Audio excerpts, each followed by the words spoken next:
I'm going to have. Hey, we're live. We are. It's 2:00. It's April Fool's Day. I Did you almost see my thought about post, my April Fool's post? no, I Oh, you got haven't. to check it out. It's on my community post. I I thought about doing one, but I did one, and it's funny. Hopefully, the viewers will get a chance to see it. It's from the Financial Times of Guangzhou, China. Turns out that SMSL bought Bose and Harman for 7.15 yen, which is about $1. But the negotiations involved naked Greco-Roman wrestling. And then they had Randy Macho Man Savage and the Hulk Hogan and all of those guys were on the SMLCL team. So Bose and Harman just gave up and sold the companies for $1. oh, that sounds legit. I had a couple people in the comments tell me I fooled them with it. I tried to make it as this. You guys got to know this is fake. You have you ever heard? Well, speaking of fake, and not really fake, have you ever heard Macho Man's album? No, I never followed wrestling. Well, I haven't either.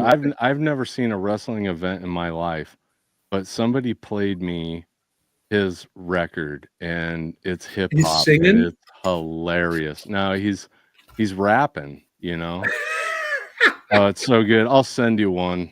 I'll send you a track off that at some point. That sounds hilarious as hell. It was pretty funny. How's everybody doing today?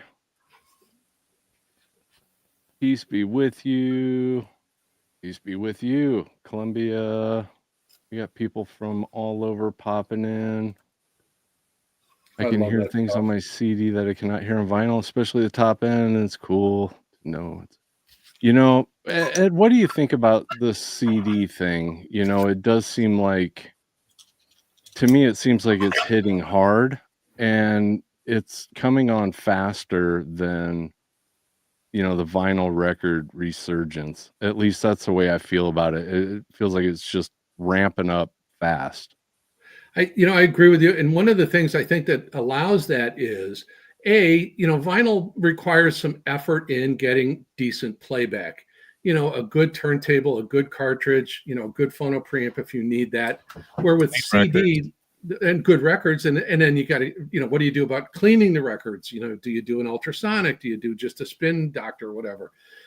With CDs, I mean, unless they've been, the dog's been chewing on them, the playback is going to be fine, even if they're scratched up, marred up.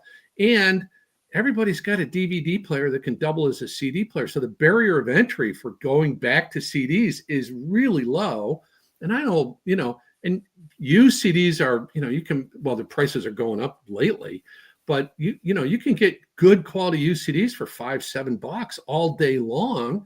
And, there was so many things released that there's, and on a CD, there's no how many eyes on the Columbia label for a record to make it $100, and all of that stuff. It's just a CD. You get it and you're done. And I just think the barrier of entry is so low. Plus, and I'll be dead honest with you, I truly believe that CDs sound better than streaming, with a caveat. The $30 Walmart DVD player is it's going to sound fine and it'll be wonderful. But you put, I've got the Advanced Paris X CD9 in with the tube front end, and that's got a Wolfson DAC chip in it. Oh my gosh, it's just sublime how good it makes my CD sound. It's just wonderful. One sitting right there. There you go. I think it's just amazing to me. And yeah, it's not cheap, but oh my goodness, does it sound good? Will that play an SACD? No, it's not an SACD player. And that, what? That doesn't bother me because SACDs are. Correct me if I'm wrong, because I haven't done this yet. But if I were to go digital out of the Advanced Paris into like the CXN 100, would it do an SACD player at that point if I'm just using the AP as a transport? Nope. Because it requires a Sony chip, no matter what. It requires a Sony chip. And then the chips on Sony, you could get a Sony DVD player that's an SACD player, and it won't output digitally anything SACD. I see. That's why SACDs are dual layer. Do SACDs sound better? I don't know. I have 500. Yeah. I don't hardly ever listen to them. I go to the regular stuff all the time because, how many copies of Miles Davis Kind of Blue do I need? How many? You know what I No, mean? I get it. It But I just mean, gets crazy. the SACD gets up into the SDS type quality, right? And or the DSD, I'm DSD. sorry. Yeah, DSD. Well, SACDs are DSD in essence, and That's what I thought.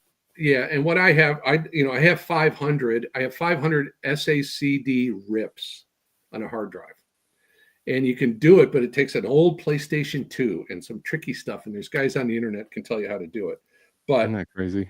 yeah, it is crazy. But that's Sony. It was, SACD was again the hunt for more money. That's why they reissued, they reissued the entire Rolling Stones catalog, and the only way you could buy it was on SACD. Yeah. And they charged a premium for it because they knew they could sell tons of Rolling Stone stuff. But Well, Plus, they're any- backward compatible and they can work on regular CD players, so it's kind because of they're dual layer, yeah. Yeah. And that's the thing is, it's the hunt for more money. Why do you think they remix so many of these albums now? And Yeah. the remixes sound terrible because they run them except through for the Pink Floyd compressor. Animals. Yes. The remix is pretty good. I don't have that one yet. I've got Dark Side of the Moon that the band apparently endorsed and signed off on. Yeah. Yeah, the SACD version sounds better. Yeah. It's a cleaner mix. I don't know. It's all personal too. I mean, CDs Totally. sound great. And you hear this, I hear all the time, well, the stream should be exactly the same. Well, I'm sorry, it isn't. I don't hear it as exactly the same because it's running through a network. You're getting all the bits. All right, you're maybe getting all the bits, but they're EQing it, and they're I know it's getting compressed to send the data. So yeah, it may be compressed and whatever. Does a CD file sound as good as a FLAC? CD sounds better than a FLAC, even though FLAC's supposed to be lossless. Yeah, But with my thing though, I'll never get away from streaming just for the fact of the portability. And if I'm in my car, I mean, I'm not Discovery. Yeah, and Discovery. and Discovery. That's the big thing. Yeah. No, there's no Yeah. question. Streaming is here to stay, and I think the streaming right now, to really get anything decent, high res or whatever, you got to do one of the premium services like Tidal, Qobuz, Amazon Music, something like that. If Spotify ever goes high res, game over. I can't believe they haven't. It just boggles my mind that they're not offering that. Because They've talked about it They've talked about it for for years. years. for years, Yeah. but yeah, no action. I mean, everybody loves the algorithm and man, that's one of the the best layout of Spotify, but Well, I'll tell you, Tidal is getting close with the algorithm now. I like Tidal. That's really all we use here at the shop. Yeah, And Tidal is wonderful. They've turned me on to a bunch of really cool new music just with their algorithm and their serving up of new stuff. And I like it a lot better than any of the other services that I've used. Yeah, I tend to agree with you. I think, and this is, I'm going to get, anybody who wants to comment, welcome to comment. I think Qobuz sounds better, but the availability of music on Qobuz, I don't know that their library has the depth that Tidal does. Qobuz is great for me, classical music, European stuff for sure, because it's a Swiss company, even though Tidal's Scandinavian. I think that for me to find kind of obscure classical stuff, I could do better on Qobuz. And of course, that's a rabbit hole I go down all the time, is weird stuff. And then also, too, believe it or not, for like the ambient electronica stuff I listen to, Qobuz is a great source for that. And again, because it's mostly European labels that are doing that kind of stuff, for rock and roll, but for everyday stuff, man, Tidal is just the best. And when I do, I do record review, or I talk about records in my reviews, I always include a Tidal playlist because I know everybody can get their hands on it pretty easily. And now that Tidal lowered the barrier of entry to not $10 a month, that's awesome. That's really killer. And then of course Spotify raises their price. Go figure. Are you making gifts for May Day or Easter for your? Why? What are you peddling with there?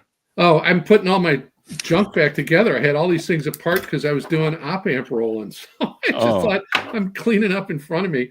I hope it doesn't distract from my wonderful No. conversation. I thought maybe I was going to get an Easter gift in the mail or something. You were knitting something, or No, Kevin, I'd give you whatever you want, buddy. You know. I got to yeah. come to you again sometime this summer. Do you guys not think that, like records and pressings, because there have been first editions of Nirvana CDs and some of those CDs from the 90s that are still sealed, that are getting, upwards of $2,000. I've seen some stuff on eBay that was crazy. Well, and that's what I mean. Are the older first press, first edition CDs, I don't know. It might become a thing too. Yeah.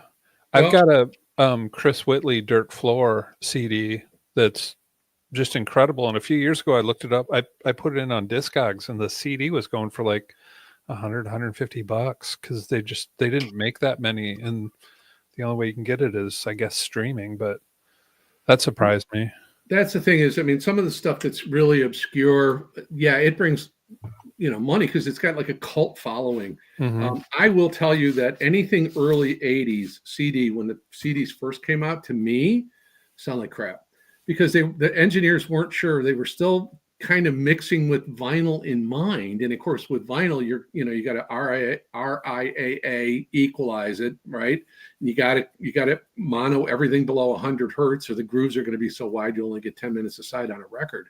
And I think a lot of those early mixes, they were in such a rush to get the music out and get, the catalog and fill the record stores with CDs, that some of those just sound horrible and brittle. And, the technology, the equipment to take the analog signal and convert it to digital to put it on the CD was way primitive in those days. And there was only one company making A to D converters, and that was Sony, and they were terrible.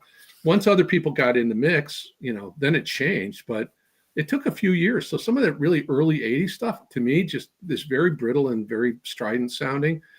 There are some gems. I mean, one of the things that I thought was really great was in that period of time, kind of in the mid 80s, MoFi got involved with the gold Ultra discs and their regular silver label, not Ultra disc, but their regular silver label CD releases. And we got some great stuff from that. I mean, that's one of the versions of Dark Side of the Moon that I really like, is that MoFi version. I'd heard that like when they did the Beatles first run of CDs that this could be just BS, but a friend of mine told me that they didn't clean the heads between tracks when they were. It doesn't surprise me. I mean, it was, like I said, it was a mad rush to get as many titles out as you possibly could. But I do think that, again, I think the barrier of entry for anybody who wants to look at getting back into CDs these days is so low. I mean, you can get Cambridge Audio's got a $350 CD player that's just absolutely marvelous, and it's got a digital out, so you could run into a nice little $150, little DAC and have a killer sound. And I think, I did a review of a Rotel piece. It was called the DT6000, and it was a DAC CD player. So it could be used as a DAC alone, or it could be a CD player, and then the CD player used the DAC. And it was $2,600, and it was the cheapest piece of junk I ever saw in my life. And that's the problem, is I think you can get a good brand name, CD player, Marantz, Denon, whatever, put a really good DAC on it, and you're way better off than trying to buy a really expensive, $2,000, $3,000 player, unless you're going to do something really unique like the Shanlings. Hang on a second. I'll show you what I'm talking about. Yeah, I mean, it was no different with cassette decks too. The early cassette decks were really bad. And I think it's the same way with all technology, that, the first iterations are usually not as good. Looks like somebody mentioned, was thinking CD players in the 80s were built good. And I agree, some of them were, but I think the problem, a lot of them you can't get lasers for. The first Macintosh CD player, you can't get a laser for it. It becomes a pretty much a boat anchor. Yeah, which is really too bad. I think Ed set something down on a wire, and He'll be back. Looks like we got our good buddy Tony in here. Dirty 30. Where did I see him at? Yeah, not really. I mean, Ed is, as Hacking far Ed. as There you go. especially like 80s. Yeah, the guy's just a freaking brainiac. Who? You About what? about everything. As far as, especially with music, I don't know if we've ever talked about anything other than music and players and whatnot, but you're Well, like don't get me started. Remember encyclopedia. I worked at Porsche for a few years too. So anyway, this is one of the CD players that I really like. This is a top load transport only. It's from Shanling, and you can pick them up for about $600. But the cool thing about this is it outputs on USB and I2S, as well as all your SPDIF stuff, including AES EBU. What's the top of that look like? Yep, I'm dropping stuff. That's why I knocked myself out of the meeting. So anyway, I think it weighs a ton too. Does it put you put like two pieces on it or just one? Yeah, it's got a like a pot lid. Okay, because I've seen one where you put like a little puck on it, and then you put the. Yeah, the puck is actually built into the top of the. Okay. Yeah, but these things are amazing because again, you can output on USB or I2S, so it gives you tons of flexibility of how you go into your DAC. And if you want to do high end, I've got a couple of DACs here that are I2S input. The live harmony stuff and some of the other stuff. And it's silent, it's perfect, it works great, sounds amazing. And again, just not having SPDIF as your output is so clean because remember with USB, you're asynchronous. So the USB receiver can ask the CD player to send a corrupted packet back and it can reconstruct everything. So it really works well. But anyway. I think, you talk about cassette players. Cassette players really didn't come into their own until the mid 80s, honestly, until you had Dolby C and then they added HX Pro. Until it was legacy. I mean, they were really hitting their stride when the CDs came along. Yeah. They were amazingly good. Yeah. But I totally agree with you on the CD player, and turntable thing. Because I think the difference between like a $80 CD player and an $800 CD player isn't that much of a difference where, a $80 turntable and an $800 turntable, there's a huge difference there. Sure. And so I hadn't thought about that barrier of entry, which really makes a lot of sense now. You're right. It's kind of too bad that I know a lot of people in the comments of our last video expressed how they wanted CD players to come back into cars. And but again, that list with streaming, even if CDs do sound better, are you really critically listening in your car anyway? Probably not. I don't know. To each their own. I would never say you're wrong for wanting CDs in your car, for God's sake. With App CarPlay and with Android Auto, I mean, you're not fumbling with CDs. You don't have a case of CDs you need to carry around with you. You don't have CDs sitting on your seat where guys would look in the car and they'd smash the window and steal it. They knew you had a good stereo because you had CDs, and they'd pull your head unit and grab your CDs. The streaming for me in the car is just absolutely the easiest thing in the world because you got voice control too. I mean, you can say, okay, Google, play this. And all my Google stuff is probably going to go off. But I just think that makes it so much easier. And again, the streaming for me is the discovery of new music and to be able to share the music with other people. It's so much easier these days. We used to sit up late at night making mixtapes and sharing them back and forth. And then I got a CD burner, and oh my God, I was all the rage. Can you burn this? And I'm buying blank CDs by the big stack of them. Of course, it was real time burning. So if the CD was an hour and 10 minutes, it was going to take an hour and 10 minutes to burn it. Yeah. But it was, the streaming, just to be able to share music, I'll get a text from somebody, hey, you got to listen to this. Or when I share stuff on the channel, it's so wonderful that way. I love that part of it. And honestly, with a good streaming rig, and I've got some pretty good stuff here, it gets really, really close to CD, and enough that at some point the differences are so small that it really doesn't matter that much. You know, Yeah. it's all subjective. If Sure. I'm tapping my foot, I don't care what it's, you know, that's what I like. I just want to get involved with the music. Yeah. Yeah, my biggest thing is just the remastering. Oh my God. And they've done it so much and ruined so many good albums by remastering stuff. I mean, it just happens all the time. Yeah, And it's but I mean, and it's it again, does it's a search for more money. well, and it does make sense in a way though too, you know, it depends on who the target audience is. It's no different than, you know, some of those albums getting mixed and mastered mono because they knew they were gonna get listened to on a tablet. Right. You know, if the majority of that audience is 10 to 15 years old and their dominant source is a mono Bluetooth speaker, you might as well. Right. But And that's that's not the I know that's not the music we listen to, and we're a different audience entirely. but I But want to get to that audience. I'm trying to get to that audience, which is why I'm happy doing the little $100 amp and those kinds of things. And then you know, I just got finished reviewing a $12,000 pair of stand mount, 5.25 inch stand mount speakers. yeah, I'm hoping that most of my audience is 45 and up, right?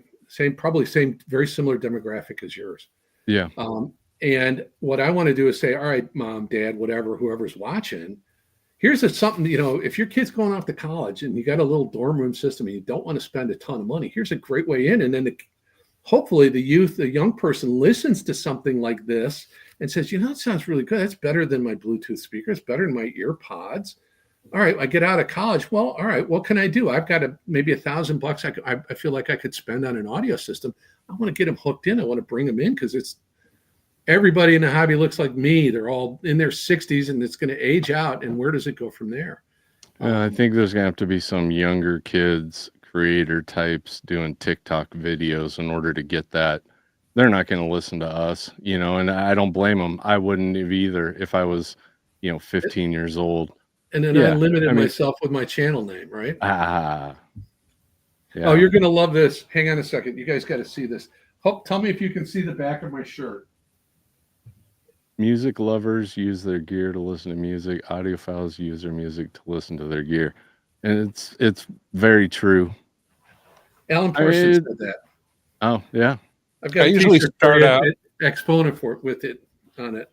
I always start out listening to the gear, and then I get used to that, and then I can finally relax and then get back into the music. But Yeah, I mean, the gear part of it is a big part of our lives. I mean, it's obviously you guys are in the business of selling the gear. I'm in the business of reviewing the gear, so I do have to listen to the gear. But again, it is for me. Does it engage me? Does it does that piece of gear does that A12 Classic say, "Come play with me for the next 8 hours"? That to me makes a product really valuable if it engages me. yeah, well, the A10s, I had it for 3 or 4 days, Yeah. and I was up till 3 or 4 in the morning. That's 2 3 or 4s, Kevin. Every night I had it because I was addicted and I had this music hangover. And Yeah. And that thing sounds remarkable. It really does. It is such a good piece. Any of the advanced pairs.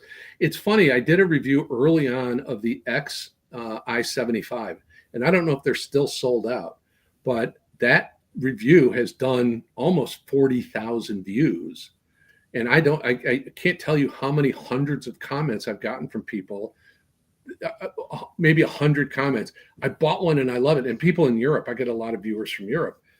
They're over there and it's like, this thing is amazing for $1,000. I'm not sure there's a better piece. I'd pick it over the CXA-81 Mark II. You know, I really would. well, I'm such a I don't know. For me, the aesthetics of it are huge, and I know a lot of people want to put the music first and the sound first, but it's like food for me. If Mhm. it could be the best sounding piece in the world, but if I don't like the way I engage with it Right. and I don't like staring at it when I'm listening to music, you know, Yeah. maybe I'm just shallow, and that's I very think we all feel possible. that way.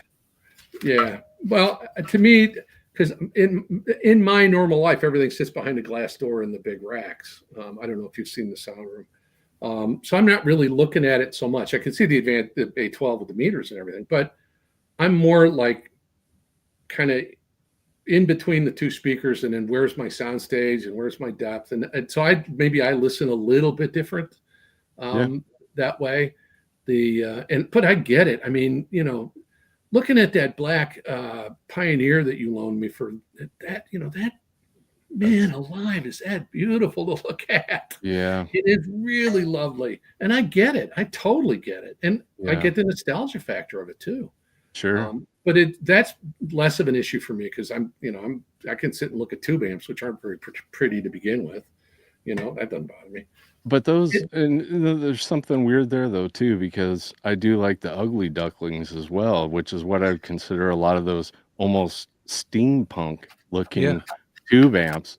With the AR3s or the AR2s that are just the ugliest speakers in the world. Especially if you take the grill cloths off. But that's the way I like to listen to them, because I like how ugly they are. Yeah, so it does go both ways. Yeah. I get it. The funny thing is you take the grill cloth off the ARs, it looks like it was home built. Oof is right. It really does. On the DQ. They're ugly too. Yeah. There's a lot of really good sounding ugly speakers out there. Yeah, those Macintosh you have hiding behind in the back in the corner over there, behind the wall, they're pretty ugly. Yeah, they're huge. I don't know what you're going to do with those things. My plan is to have them in a room for 6 months. Really get to enjoy them, and then I'll probably sell them. I think that's. And they're probably worth a ton. I mean, there's. And that's actually, another thing. I don't think so, man. There's a pair in Kansas City. The pair I have is a XRT 20 and then the XR 19s. And there's a pair of XRT 20, so half the system on the Kansas City Facebook Market page, and they've been there for a while. And I think they only want like $2,500 for them.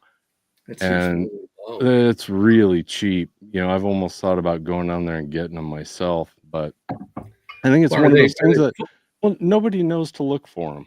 It's like that. No, I was going to say, are they in good condition? Drivers all good? Nothing needs to be refoamed? Yeah. They all no, they've been refoamed. I don't know when, but they're in really good shape. It's like a massive monster receiver. They don't go off to college. They don't get banged up in the back of cars. You rent a U-Haul trailer to move those things. Right. Yeah, the 1 or 2 times you do, because it's not fun. Right. And so I think most of the time they're in really good condition if you do find them. But again, it's like that person that walks in the door with a really rare, unique stereo that nobody knows about, and it's probably incredible, the sound and the build and everything else. But if nobody knows to look for it, it sits. You gotta educate the buyer just what it is. Yeah, you gotta have the right person. That's for sure. You gotta, and the person's got to have the room and the space and the totally the sign off from the decorating committee. Yep. And that's the thing. Yeah. And that's why when we built this house 30 years ago, I told my wife, I said, listen, I want 400 square feet. I want this spot right here. You can have the other 5,500 square feet. Do with it what you want. Give me this. And so I get no grief. I can have all the crap. I got 8 pairs of speakers in that room right now. Sure. And I don't have any, I never get any complaints. No, I mean, don't you think that's probably 90% of the, I think that's pretty common for most couples. At least it's the same situation with me. But the truth of the matter is I could care less what's in the kitchen and the other rooms of the house. The basement, that's mine. You don't need to come down here, But I only have a part of the basement. Yeah. I have only 400 square feet of a 1,600 square foot basement. Yeah. So that's all you need. That's all I need. And it was built that's all I would need. Yeah. Yeah. Anyway. So we got any commenters? How many people are watching us? I don't even know where that's at. 210. 210. Well, welcome. So guys, ask us questions about stuff. Weird, obscure questions. I love that stuff. I live for that weird stuff. Maybe we could have Eric funnel those. Yeah, I'm starting some stuff, but people are they're just talking to each other. But yeah, give us your questions, and if I miss it, just post it again, and I'll. CDs at the local thrift shop have gone from $1.99 to $3.99. Yeah, And you're going to see it get worse. yeah, a lot of thrift shops I've been to lately don't even have them. So we have a dollar bin where we price records from $1 to $3, just to move them, whether they're just maybe a little bit poor condition or it's Crystal Gale or Anne Murray that they must have made millions of them and you can't sell them. And I took them to a local thrift shop and they wouldn't even take them. Yeah. And you hate to to just throw them away, but you got in your head, well, somebody could use them for an art project. And if it's getting that bad with records, CDs, I think are probably the same way. I do think that's going to change like immediately with just the amount of attention that CDs are getting right now. Because it seems like every time I go to my Google News feed or I get on YouTube, somebody's talking about CDs. And so I'm not sure. Hopefully, it's not just a flash in the pan like the cassette resurgence. That one was kind of doomed from the beginning just because of the lack of players and the ability to make a decent player at a reasonable price. I don't think you can make a cassette deck for under $1,500.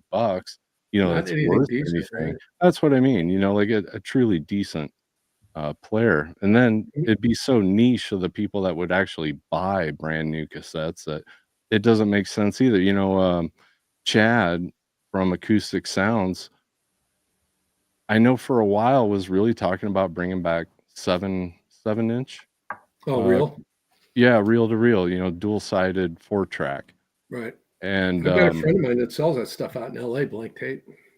I mean, yeah, good quality NOS blank they're tape. making it in France too. There's a guy on Etsy that has a really nice setup, and he makes 15-inch per second, 10-inch reels of like Dark Side of the Moon, the big heavy hitters. And from what I understand, they're supposed to sound really good. I guess he does a really good job. I don't Yeah. know how many of those he's selling, but yeah, I don't know. I just think, if you look at TIAC, and you're a TIAC dealer for turntables, I think. I did some reviews of TIAC stuff, and they brought back, hey, Wirehead, I know that guy. Yeah. They gave me one of their TIAC. It was a CD player cassette deck combo box, and everybody's complaining about it didn't have Dolby. Well, that's not what it was intended to do. It was intended to be kind of you could plug a mic into it and do karaoke with it. And that's really what it was. But then you've got Tascam, obviously their quote unquote pro line for TIAC. Mhm. It's the same mechanism. It's not That's really what I very heard good. too. Yeah, it's just again, I just to actually tool up and make a good cassette deck, it'd be ridiculous, and you'd have to charge so much nobody'd buy it. And I think it would be a passing fancy, which is why you're seeing, like Rotel with a $2,600 CD player deck had a plastic drawer. I mean, it was just an off-the-shelf drawer. Well, all right. How many of those $2,600 CD players are they going to sell? And does it become worth it to get a die-cast drawer and all of that other stuff? Sure. Probably not. And that's why I like that, that one player I told you, the transport thing only for about $600 or $700. Man, you're dialed in, you're done, you're ready to go. And it'll output on whatever format you want, pretty much. Well, and the problem with a lot of those, because I've thought about grabbing a DVD player that would also play SACDs, but a couple of the ones I saw, there's no controls on the front. It's meant to be ran through a TV and you navigate everything that way. Right. And so that was kind of a deal breaker for me because I don't have a TV sitting next to my stereo system. So Right. I'd have to get a TV just to navigate, the CD player. Right. And that's the issue is it's, on that kind of stuff, especially DVDs. I mean, the target audience is video people, home, maybe home theater people. And you can they still make some really expensive DVD players for the home theater guys with, all the whatever HDMI version 97 it's out or whatever. Sure. And so but even the home theater market is starting to changed now because again, um, the Cambridge Audio, what is that one? The ACD, the $350. That's a great one. It's got a good digital out and it's got a good DAC built in. It's a good Sabre DAC built into it. That's a great piece. Cambridge also makes it around a little over $500. They make a transport only unit, but I'd go for the less expensive one and spend the extra money on a good DAC to plug into it. So it's AXC 25. That thing is awesome. And it was at $350? $399. $399, and that gives you $200 to go buy a really good DAC. You can get a really nice DAC for $299. That would be a better combination than a standalone $500 CD player. Personally, Jeff, I think that would be a better deal for it.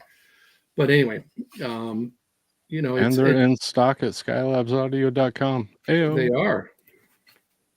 I think that's important that your they house. are. Anyway.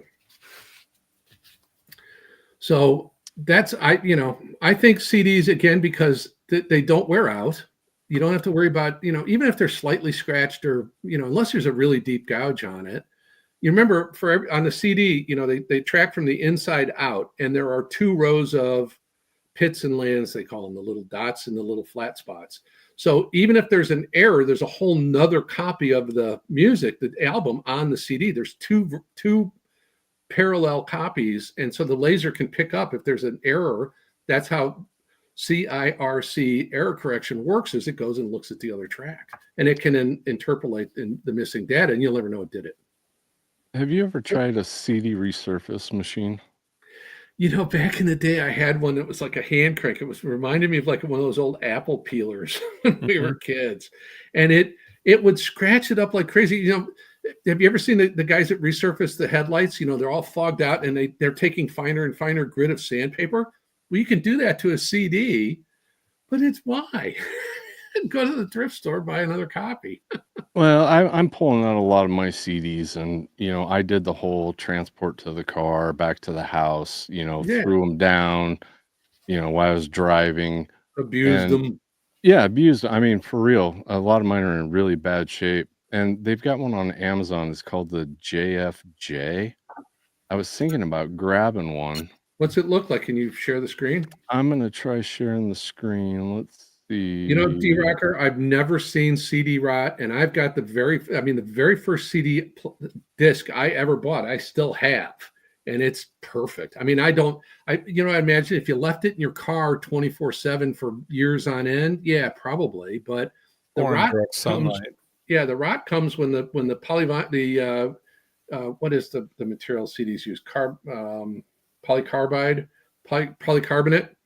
If they're layers, and if it separates and moisture gets in, yeah, it can do that. But I've never had an issue with it. And maybe, again, depending on if you treated them like Kevin and you left them in your car all the time and they got 140 degrees for days on end, maybe. But I've never seen, and I've never heard anybody really talk about rot. It was, I don't know. There were a lot of things that were kind of maybe misconceptions. I think CD rot was one of those ones that the guys who made turntables started the rumor. Yeah, can you see that? There you go.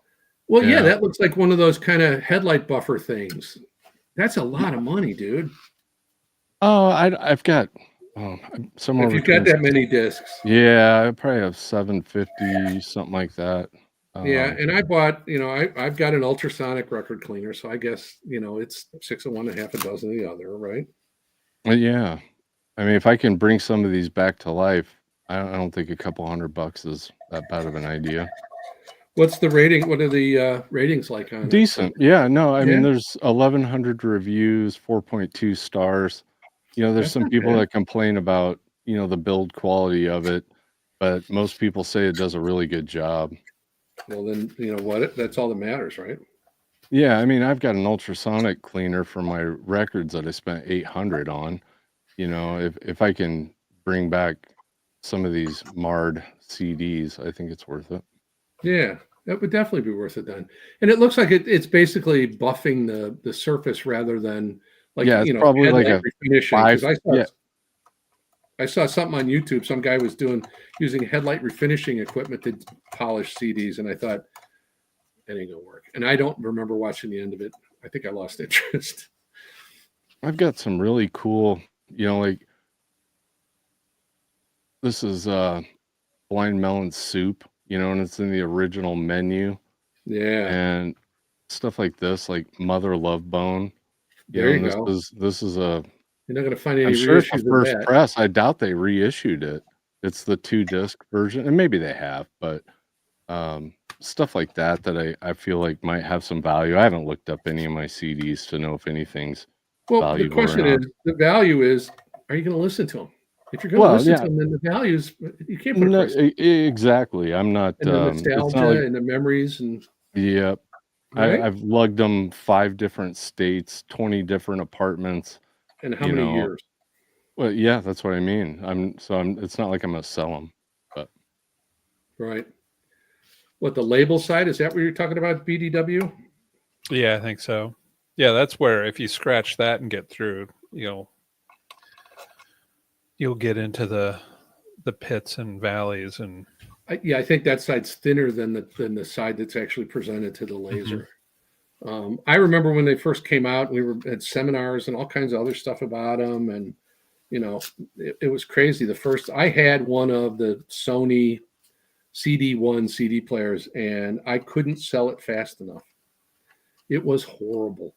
And then I got a Philips unit, Magnavox unit. Actually, it was Philips, and that sounded so much better. And that's why everybody, all those guys, Paul McGowan, PS Audio, one of their original products was buying Magnavox CD players and modifying them. Hmm.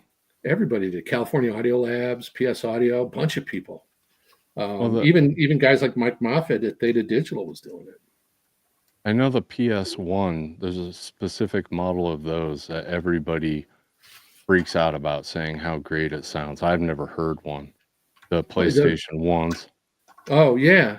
Well, that was an SACD player too. Oh, it was the Yeah, the I think PS1 the was. PlayStation 1 or PlayStation. I know PlayStation 2 was an SACD player because we rip SACDs off of PlayStation 2. Does anybody know what I'm talking about with the PlayStation ones? One of them is just like worth crazy money if you've got the right serial number or the right model number. Yeah, And I've it's seen somebody on Instagram that one of those vintage hi-fi or cheap vintage hi-fi things. They were showing it for a while last year. But yeah, there's a certain model that I think it's kind of Everybody like loses their butcher mind over. covers. I mean, it you'd have to really must look be to the see if they have DAC inside. You wouldn't think that a DAC in. I mean, when did the PlayStation 1 come out? I mean, that was it 90? Maybe. Yeah, something like that. I mean, I don't could be. know. Well, no, I was out of high school, so maybe it was 95. I don't know. You're going back, dude. Yeah, way too far back, and I was really having a good time at that stage of my life. Way too far back was 8-track player in my 1965 Mustang, my first car. Yeah, I had a 77 LTD with an 8-track player, and I had one 8-track, and it was "Don't Say No" Billy Squier, and I There you listened go. to the hell out of that. Yeah, that's a great album, man. It is. Yeah. That's so funny.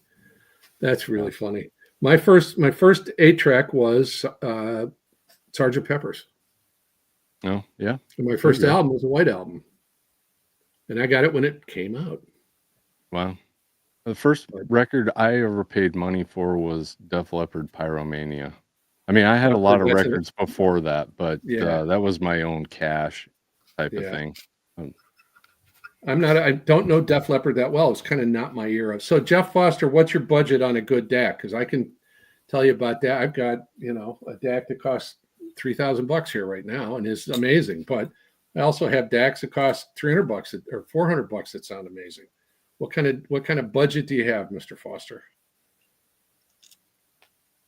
I think this is an older comment, so let me see if he pops up again. Because that's the interesting thing is Cambridge makes a really nice DAC. The DAC Magic 200 actually is a really nice product. Sounds really good, and it's a bit of an OG. And people go, "Oh, well, the DAC chip's old in it." Well, you know what? The chip isn't the only thing. It's funny how I started to count the DACs that I own, and they're in everything. I did a count. I have 79 DACs in my house because every TV has it, Yeah. right? Your cell phone's got one. Your Everything has computer's got one, right? Your powered speakers have one. Your, I mean, everything's got a DAC in it. It's amazing how many you have in your life if you just Yeah, your Alexa and your Google Home speaker. Mm-hmm. Yes, I will be at Expona. All of us will be at Expona. That'll be our 1-year anniversary, Ed. That's when we met. Yeah, that's where we met Ed. Yep. Yeah, you live there, so it's easy. I just assumed you were going to go. Anything you're looking forward to this year? Me personally? Yeah. You know, the thing for me is, and this is, you know, because I've done so many shows, you know, I sat down and figured out that I've done between the old days when there was summer and winter CES, I've done 20 CES shows, 22 CS shows, and I've done over 500 trade shows in total. So for me to at Expona, the key thing for me at Expona is I'll meet up with a lot of people, some great viewers and things like that. So that's a really, you know, that's something I'm really looking forward to. But for me, it's going out and meeting the manufacturers and letting them know who I am and saying, listen, you know, I can review your product. And I'll tell you what Zach does in just a second, James. When I want to, you know, introduce myself and make more industry contacts to get, so I can get review product in. I mean, you know, I've got a $40,000 pair of speakers coming in after the show. So it's all kinds of interesting stuff. It's less of me, you know, seeing new product introductions. That's great. I want to see that, but actually trying to listen at a show, that's the hard part. Is it's hard to do in a hotel room. It's more of a C thing. Yeah, it's more of a C thing. And, you know, catching up with you guys, catching up with, you know, Gino and Sherry Gishelli and, you know, Matt Riley and Steve Novakowski at Cambridge, and, you know, maybe Liam is coming in from England, the guy who runs social media, or Eric, you know, their marketing guy. That's the stuff I look forward to, is seeing those people and having that, you know, getting in touch with those folks. That's really the fun thing for me. I think when we went last year, it was our first time and we were just so overwhelmed. So I'm really looking forward to it this year because I've got more of a mental game plan, and then seeing people that we met last year and seeing you, Ed, it's going to be a lot. Yeah.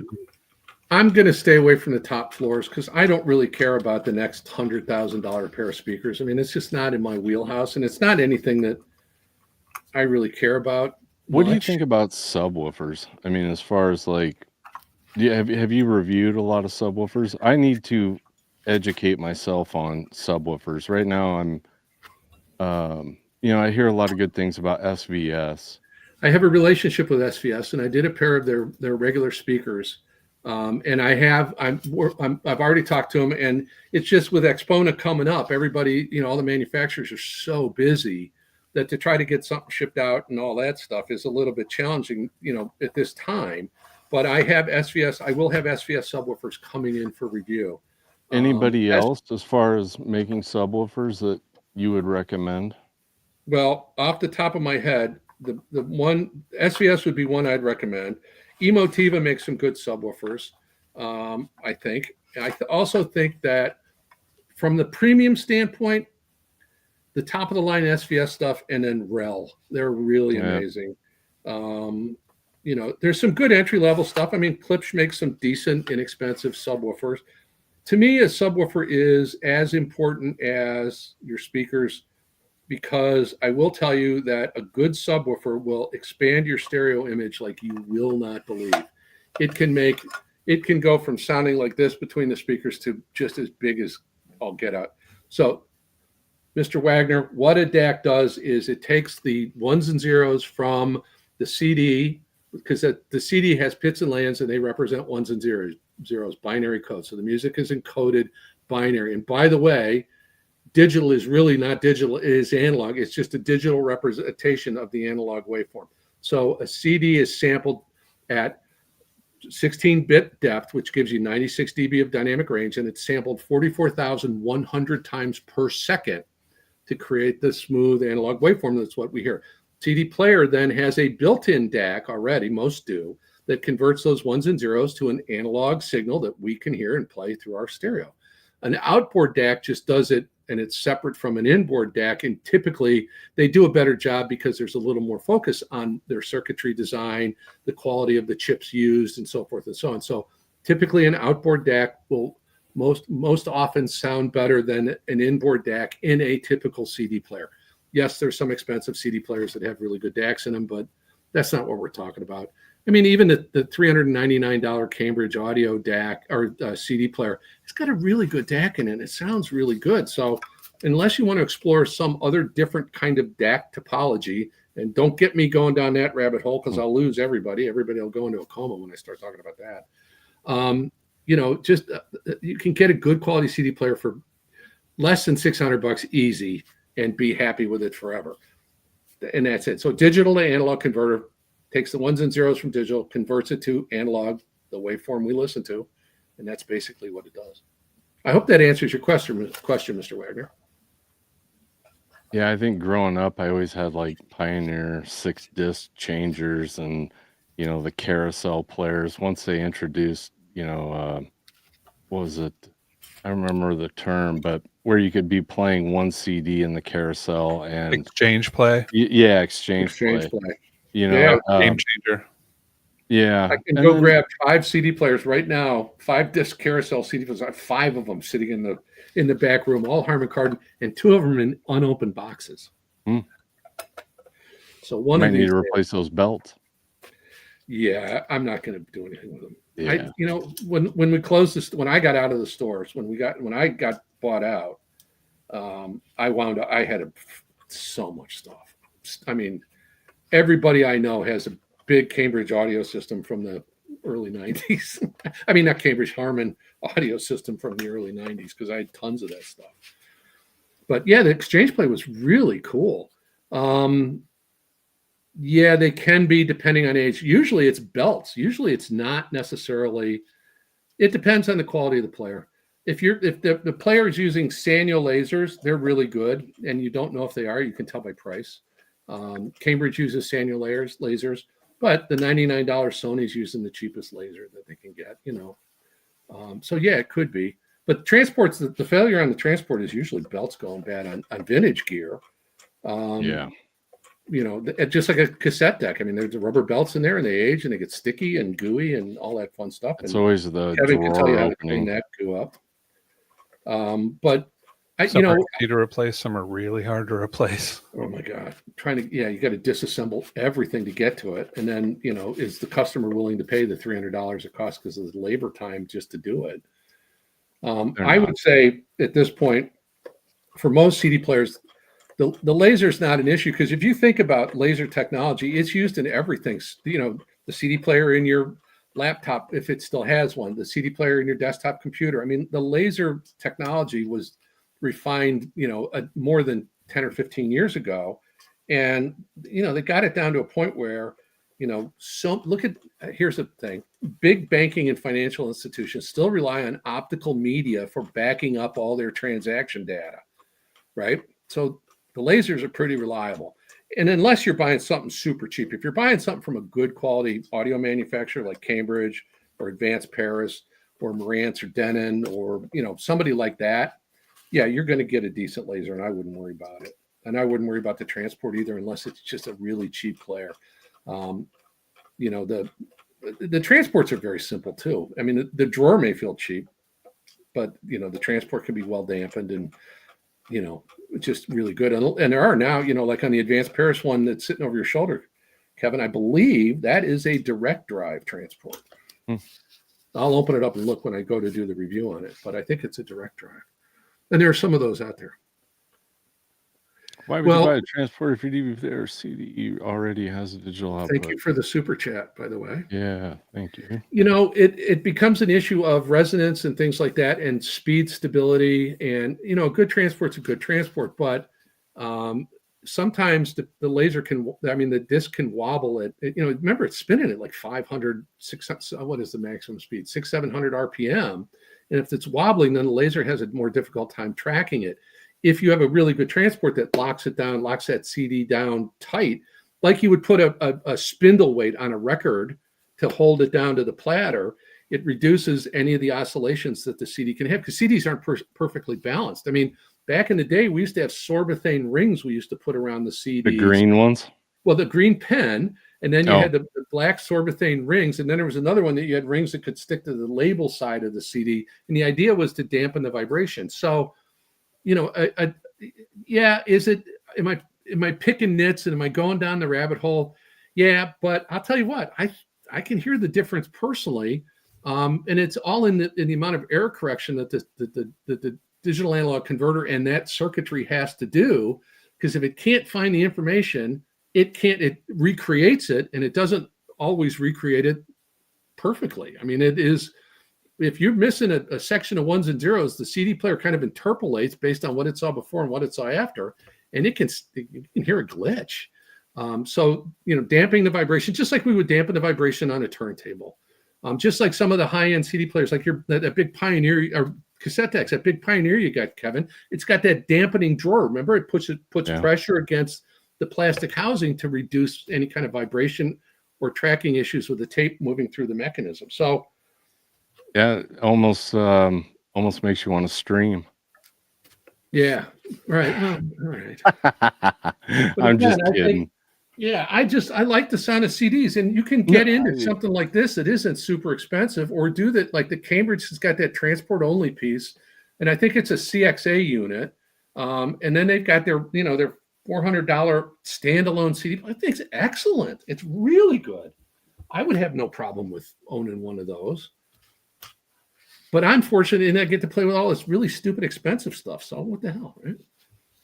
Well, I'm fortunate too that so much gear comes through the door, and it's not even for, the knowledge of it. It's getting to experience it, because I love that part of it.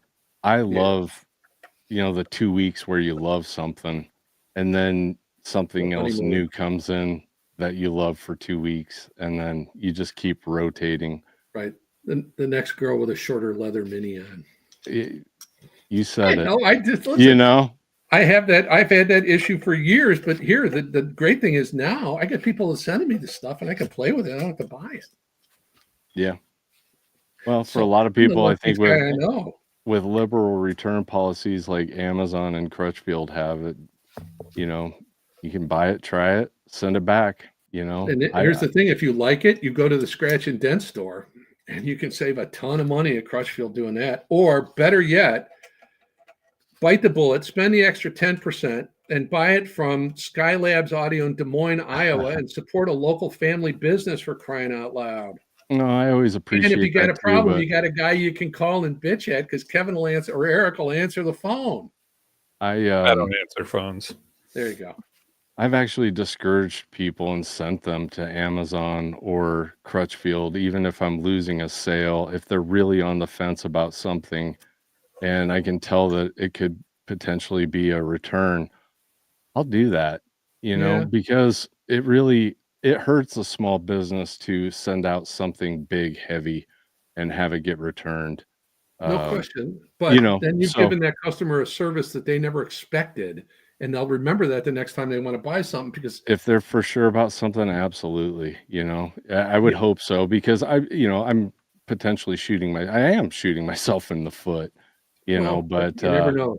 They need something, and it's, whatever. To me, and you know this as well as I do, because we're Midwest guys. We do business with people we like and trust. And that's the most important thing. It isn't always the lowest price. It's all right. I'm spending a lot of money, and I want to be able to have somebody I can call if I got a problem who's going to stand behind the product. I'm willing to pay a little bit extra or a premium just to get that service. Sure. And I don't think anybody wants a binding from you with the intention of returning it. No, I'm not saying that. It happens. You can kind of feel it out though with, communications and interactions, like, hey, I can tell you're really not sold on this. Maybe you should grab one from Amazon or Crutchfield or something, where you can try it for a while and it's not an issue, Right. Yeah. That's true. But again, I'm all about, supporting local businesses. I don't buy from Amazon unless I absolutely have to. All of my affiliate links for anything Cambridge Audio or Advanced Paris lead back to your web store. I appreciate it, because to me, I'd rather see you get the business than anybody else, because You're a special guy. You have a special business. You're unique, very Well, unique. well, and we do the same thing here. It's really unfortunate because one of the longest ran businesses here in town for stereo equipment is closing, and it's really sad. I think Macintosh has something to do with it, with the way that they are going to be doing their dealerships, Oh, it's because changing big time. exactly. And I don't want to say something I shouldn't, but from what I gathered talking to the owner, it does seem like Macintosh was really good for them. Hmm. And now that that could be potentially going away, it's just forcing them to make a decision that they're better off closing up, you know? And it's Yeah. sad because we're losing another stereo business where people could go in and try some of the higher end pieces, like B&W and stuff like that, Vocal, and we didn't compete with each other. So I would always send people that obviously wanted to spend more money than the products we carry to them, and vice versa. Hmm. If they had somebody come in that was looking for a $500 turntable or a $300 turntable, they'd send them my way. So it was really reciprocal, and Right. it's unfortunate, but I got a feeling, that's only going to be, it's only going to Get it's only worse. going to continue to happen more and Yeah. more. Yeah. Exactly. I mean, I have a very good friend of mine who has a high-end audio store here in Chicago, Mike Home Audio in Woodridge, Illinois. And his store is an absolute candy store. It is a toy store. He's got everything he's a Cambridge dealer, everything to, electric compagnie and Manley tube amps. And I mean, all kinds of crazy stuff. Yeah. And the thing about Mike is his thing is, he's not a Macintosh dealer, so there's no threat of what's going on with all of that. And I'll tell you what, the industry is abuzz with all kinds of rumors, none of which I feel comfortable sharing. But his thing is, if someone comes in and he trusts you, look, give me a credit card number, go take it home. I'll give you my demo off the floor. Go take it home, play with it for 2 weeks or 3 weeks. And then if you like it, you can buy the demo, or I got a brand new one in the box for you. Boom, we're done. But he secures the deal with a credit card and just take it home. And that Yeah. way he never processes credit card until they want to buy something. Yeah. The customer comes back and says, this is really good, but what's the next one up the line sound like? So now Sure. we just upsold, the whole, so it works out really well for him. And he's got to feel comfortable with you and trust you and that kind of stuff. But, you give him a credit card number, he's secured. So I think that's an interesting way to handle the Amazon. He carries, Cambridge is available on Amazon. It's available on eBay, right?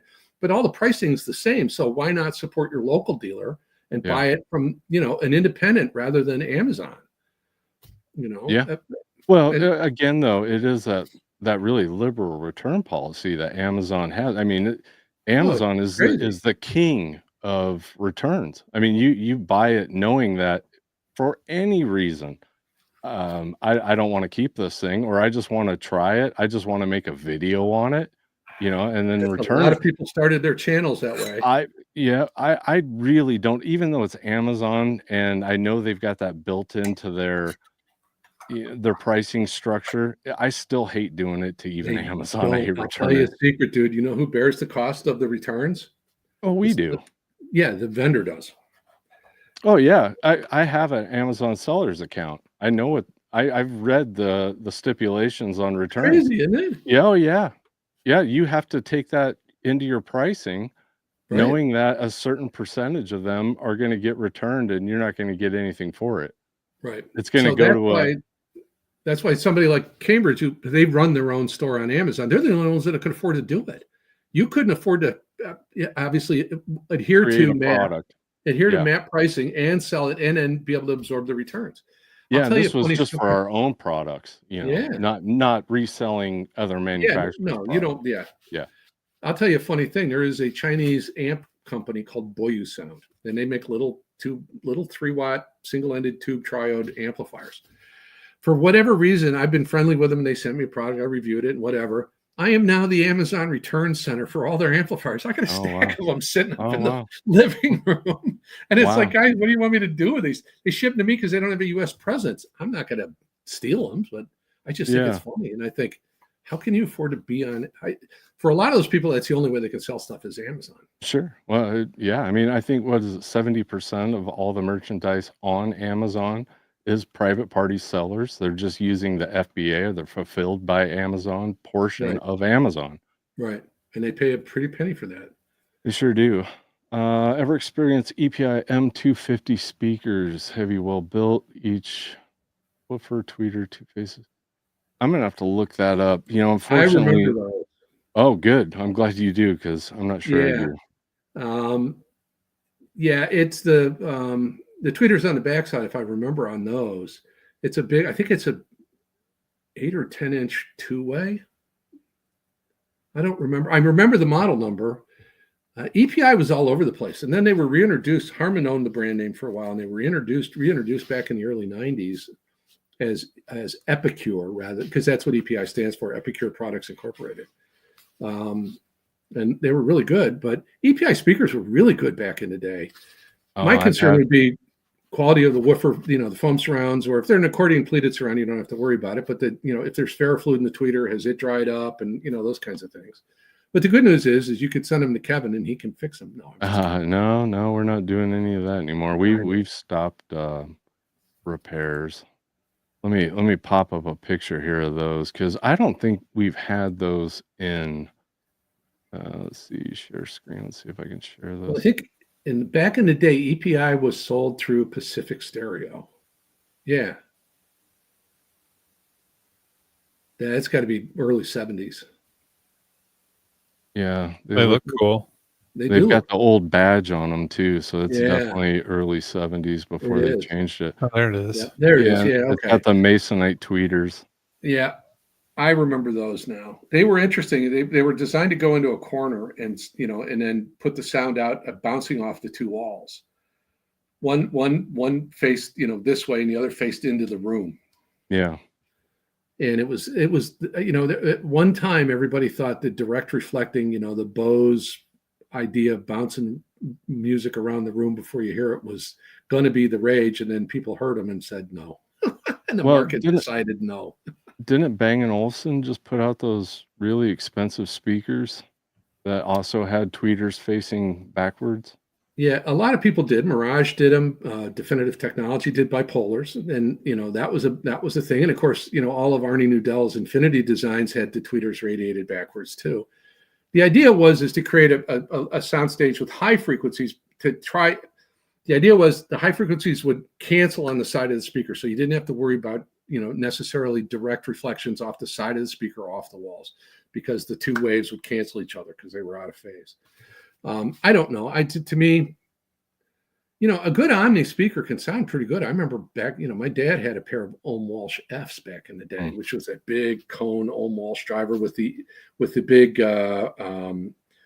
who was it? The Walsh tweet? No, the big AMT. The I forget who ESS. made it. ESS. Yeah, the ESS AMT, the omnidirectional AMT tweeter. Yeah, like the Lineum tweeter. yeah. They sounded wonderful, but they didn't image. But they weren't intended to. It was, fill the room with sound. And that was kind of the whole idea. Yeah. I EPI 100s, I like a lot of it for a consumer grade speaker, which is really what we're talking about here. They were incredible. Smooth. Yeah, Yeah, they were nice. Yeah, they were great. Every pair I've ever had, they sell fast. They audition well. Yeah, I like the EPI stuff. I've never been a fan of the direct reflection either. I mean, I understand it. I've always said if I was going to have a pair of 901s, it'd probably be in like a pool room in my basement, hanging from the ceiling. Just as kind of a just kind of like engulfs the room. Yeah. They do fill the room with sound. They the do. 901s don't make any bass, and they don't really make any highs. The 4-inch drivers. Remember the old acronym or old the no highs, no lows, must be Bose. Or all how better engineering than sound. Yeah. CDs, when you talk about brands, what are you talking about? You're talking about labels, recording labels, or brand of CD players? Have a good night, man. Philip, I'm not sure what you're talking about, buddy. Brand names should I avoid? Your brand names. I would only I can only imagine he's talking about players. Yeah. Yeah. Get a new player. I mean, honestly, they're not that expensive, and if you're going to own it for a long period of time, so if you spend $400 on a Cambridge Audio CD player and you have it for 10 years, you just paid $40 a year. It's cheaper than streaming. And most likely, I think the DACs are just going to continue to evolve. You know, it's like the CD players. We're still in the early phases, really. I mean, in a way. I've got a whole theory on that, and I don't know if anybody wants to hear it. It is all right. DAC right now, DAC chips and DAC companies, people that make inexpensive DACs, right? It is very much like. Do you remember in the all through the mid to late 90s and into the 2000s, Intel was coming out with a new i86 something chip, a Core i3, whatever. It was chip of the month club from Intel. Every time they, every 18 months they'd come out with a new chip. And the idea was if they didn't, you wouldn't buy a new computer. Well, DAC chips are at that point right now. I will tell you right now that advanced Paris that Kevin's got, that XCD, the XCD9 CD player, the DAC chip in that CD player, Kevin, is 16 years old. And it's an old Wolfson DAC, and it sounds brilliant, and it sounds amazing. And they are so coveted in Europe that big high-end brands like Steinway Lingdorf that make $10,000 DACs still use those chips. So the chip is less the issue. It is, and it's getting to the point now where if you have a DAC that's got an ESS chip in it that ends in K2M or Q2M, that is a 5-volt mobile chip. It's designed for use in a portable player, your phone, whatever. But the other thing to remember is all the new cars, Lexus, Mercedes, whatever, all of those stereos, every one of those speakers has a DAC on it because they're sending digital through a CAN bus to the speaker that's got its own amp and it's got its own DAC, and it needs to be a low voltage, small DAC to do that. Well, they're obviously very inexpensive too. So some of these, just coming out with a new DAC all the time doesn't really make a big difference. As far as I'm concerned, it's how the DAC chip is implemented and what supports the chip. Because the analog section of a DAC is as important as the digital section, maybe more so, which is why I talk about rolling op amps, in DACs, because that affects the analog section. So, it is, the thing that's going to get at some point, all right, so you can stream 24 192 on Qobuz. Nobody's streaming 32-bit 768, right? There is no material at that level. There's no material at DSD 512. There's nothing out there. There's no software. So what's the point? Buy a DAC you can afford, you feel comfortable with the brand, and if you get a chance to listen to it and you like the sound, then that's, it's going to be a good DAC. If it was a good DAC 16 years ago, it's still a good DAC today. Yeah, but like you're saying, that any more resolution than what's on the CD or what's in the stream of bits. There always seems to be improvements. I mean, even with turntables, just it's what's around it that can make a good difference. Point. Power supplies can be important on a turntable. The quality of the motor these days, the DC servo motors they're using are so accurate. I mean, they're literally within tenths of a percentage point accurate on speed if they're set up right. Have you played with any of the Regas with the outboard power supply? I have not yet, no. They're one of the people I'm going to try and talk to at the show. If you got a contact, I'd love to have it. I'd love to make an introduction, but sure. Yeah, no problem. We got the P3 RS in, and I've kind of been on a direct drive kick for a while because I feel like I'm more susceptible to the wow and flutter than I am the vibration of the motor. And we got that RS in that's got an outboard power supply that's also a power conditioner, so it's regulating. That thing is incredible. That's belt drive, isn't it? It's belt drive. Yeah. But it's kind of best of both worlds in a way because you're getting that stability like it's a direct drive, but you got the mitigation of the motor vibration. And that's what I mean by, even a technology that's as old as turntables. I mean, what are we talking, 40s? With the old flat, yeah. Turn of the century, dude. Well, there you go.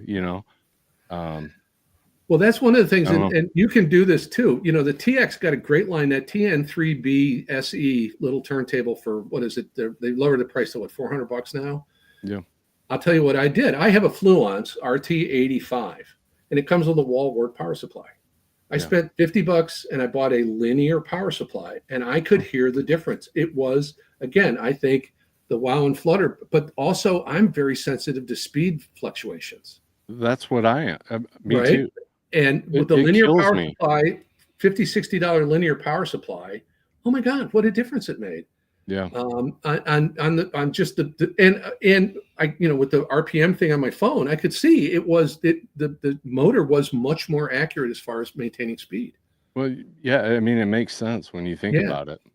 So I think Yeah. you're right. I think the things like power supplies in DACs, I think too, because depending on if they're Delta Sigma DACs, so much DSP has to be done. You know, a typical Delta, you know, like a ESS Sabre DAC, they oversample it 256 times, and then you got to filter all that crap out of it before it gets converted to an analog signal. So the XMOS processors, the CPLDs, you know, all of those chips, all the DSP, all of that stuff, the algorithm, the part does get better. I don't know how it gives a cleaner signal to the chip to decode. And I think that's probably more important than just having a new DAC chip, Yeah. you know? I don't know. I go off gut. I am not a specs person Leave it at alone. all. I Does it mean, no, sound good? yeah. That's You all I care about. your middle name's Spec, man. Mine isn't. Not at all. No, I measure total harmonic distortion in feet. Yeah, it just doesn't do anything for me. I'm not one of Doesn't those either. people that gets a new toy and pulls out the manual. Most of my manuals have never been opened. I'll fight my way through it if I have to. Yeah. I I don't do just specs at all. I could care less about specifications. It's all about, I'm a totally subjective. I did a rant about specs on one of my videos, and I got, you know, the swords, the long knives came out for me on that one. But I couldn't give a crap what the total harmonic distortion is on an amplifier, because every speaker you're going to play it through has a total harmonic distortion of greater than 2%, period. So what difference does it make? Yeah. And you remember back in the day when they were chasing THD, they were putting so much negative feedback into those amps, they started sounding like crap. Yeah. So I'm not a spec guy at all. You know, these people on, you know, the certain forums that want to talk about SINAD. I'm sorry, I measure SINAD in calories. If it's less than 200 calories, I'm happy. Yeah. If I like the piece, I like the look of it, I like the way I engage with it, and I like the sound of it, I'm sold. That's just That's all it is. It is, and that's all it needs to be. It doesn't need to be any more complicated than your gut feeling. I agree. Let's grab this one last question. We should probably wrap up. Speaking of turntables, would the Audio-Technica LP8X work with a modern Onkyo receiver which has a phono stage? Absolutely. You know, Yeah, that's phono the stage key. and a phono preamp are the same thing. Yep. It's just different phrasing for the same device. Yep. And the same reason you only want one phono preamp. You don't know how many times we've have that, you know, they're putting phono preamps in so many turntables now. You don't want to use built-in one. Well, you don't want to use two. No. You know, you don't want to go, Try that. you don't want to, right. Because that's what we get. It sounds terrible and it's really loud. Yeah. You probably have a switch on the back of the turntable to shut that off. Most of the time, it's what it is. But yeah, phono stage and phono preamp are exactly the same thing. They're referring to the same device. Yeah. Wait, one more. Speaking of gimmicks, those freaking weights on the LP help my cartridge noticeably. Well, They do. yeah, I've never Better heard the weight works. difference. I use one on my turntable every single time because they look cool. But yeah, and you have your own logo on them. That's why they're nice. But I don't spin my I know. own logo, you know. But they do. They make a difference. They can help a record flat the record. So a turntable, a platter weight, a weight with a good mat, will press out any small imperfections in whether or not the LP is completely flat. Because if you see your cartridge doing this when you're playing your record, you're creating subsonic frequencies that'll wind up doing damage to your woofers at some point, because that movement's being translated into a really long wave audio signal. Now, remember, a cartridge gets its signal from going left and right, not up and down. But that up and down creates noise, and it creates subsonic. So a good platter mat will flatten the record and help ameliorate that. Well, it's kind of Budley's like the Air really Force nice. One turntables, where they take that to the next, you know, up to Or- here, where they're using a vacuum to suck the record down. So in 1988, I bought an $8,000 turntable. It was called a Versa Dynamics, and it had a vacuum platter and an air-bearing linear tone arm, and it had a $3,000 Koetsu cartridge on it. And I was 5 years later, I'm going to every aquarium store, pet store in the world, trying to find a vacuum pump with enough pressure to Oh, pull wow. the record down because all Yeah. the other stuff had failed. I threw the thing away. Yeah, you can get crazy. Buy a good, nice turntable weight from Skylabs online. It's got a cool logo on it. He sells a nice platter mat that goes with it. That'll take Yeah. care of all your needs. Yeah. It'll take your listening level from here Oh to yeah, here. it'll absolutely go from here to here. That is, yeah. Yeah, but You're you'll also cool, have the though. satisfaction of supporting a local family business, That's what it's about, man. right? It is. Yeah. That's what it's about. Thank you, Ed. Thank you for joining. Thank you, Eric, for helping. And everybody have a great week. Yeah. So remember, Next- like and subscribe to Skylab's YouTube channel, and if you want to, you can like and subscribe to Old Guy HiFi. You should if you haven't Just already. plug it I in. don't see what the holdup is. I Next know. week, we're going to do another live stream. At the plan as of now is to have Ed back. Bob from, oh, geez, I'm going to draw a United blank. States of Analog. Thank you. I love Bob. He's the a Bob cool father. dude. I'm sorry, I just drew a blank on that. And No then problem. Randy, Cheap Audio Man, we're going to have a big discussion about test music and what we use to test stereo equipment. I think it's going to be a lot of fun. I do. That should I'm be a really ball. looking forward to it. And then we'll all So- see each other at the Exponent show the following weekend. That's right. Yeah. You think Bob's going? Bob's going to be there. Oh, he is. Cool. Yeah. I've And never usually, met Bob in person. Bob and Mrs. Fonseca show up. Oh, and very she's a cool. very, very wonderful woman. Cool. Let's do it. Okay. Well, thank you guys. We will see you all next week. Thanks. Thank See ya. you.